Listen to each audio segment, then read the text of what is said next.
Sa unsa man nga paagi nga atong mapakita ang atong tinuod nga gugma ngadto sa Dios ug ngadto sa atong isig katao. Atong mapakita kini igsuon pinaagi sa atong mga maayo nga binuhatan ug pinaagi sa atong maayo nga sinultian ngadto sa atong isig katao ug ngadto sa Dios. Importante kay igsuon nga aduna kitay maayo nga relasyon sa Dios. Tud kay kung aduna kitay maayo nga relasyon sa Dios, aduna usab kitay maayo nga relasyon ngadto sa atong isig katao. Tud kay kung ikaw nakaila sa Dios ug aduna kay maayo nga relasyon sa Dios, imo usab kanang magamit o mapakig-ambit ngadto sa atong isig katao. Dili lamang sa mga pulong kundi pinaagi diha sa mga maayong buhat. Pinaagi diha sa buhat ato kanang mapakita ang matuod nga gugma nga gusto sa Dios nga atong pagabuhaton sa matag usa kanato. Sama sa gibuhat ni Kristo, samtang ania pa siya dinhi sa kalibutan, iyang gihalad ang iyang kinabuhi alang kanato. Iyang gipakita ang iyang dakong gugma alang sa matag usa aron kita adunay kinabuhing kasiguruhan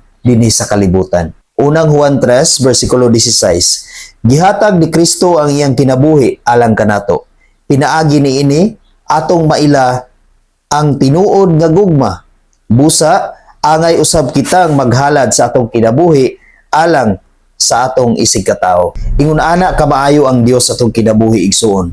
Iyang gipadala ang iyang anak o gipakita ni Kristo ang iyang dakong gugma alang kanato. Pinaagi sa paghalad sa iyang kinabuhi alang kanato nga iyang mga katawhan. Diha igsuon atong maila ang tinuod nga gugma ni Kristo alang sa matag usa kanato.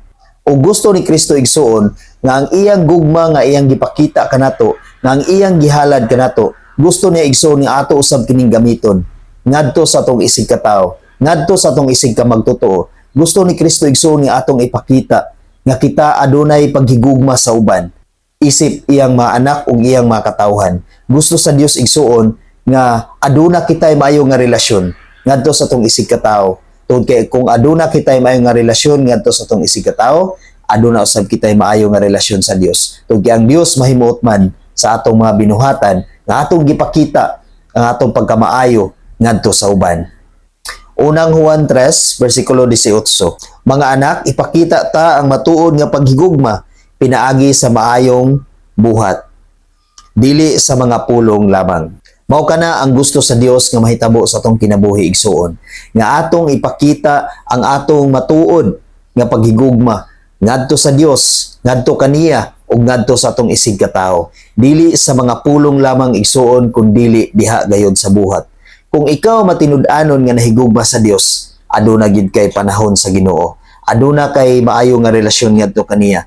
Dili ka makalimot sa pag-ampo kaniya, dili ka makalimot sa pagpasalamat kaniya, dili ka makalimot sa pagdayeg kaniya. Siya ang imong first priority ug dili ang makalibutanon kundi siya gayud igsuon. Ang Dios gayud igsuon kung matuod ang imong paghigugma kaniya, imong mapakita ang imong matinud-anon nga paghigugma pinaagi sa imong pagbuhat. Tungod kay ang tinuod nga mga anak sa Dios, tinuod nga adunay gugma nga gikan sa Dios, aduna nay maayo nga resulta sa iyang kaugalingon. Aduna nay maayo nga kinabuhi ug mapakita niya na nga kinabuhi, mapakita niya na nga gugma. Mao kana ang kabubuton sa Dios igsuon.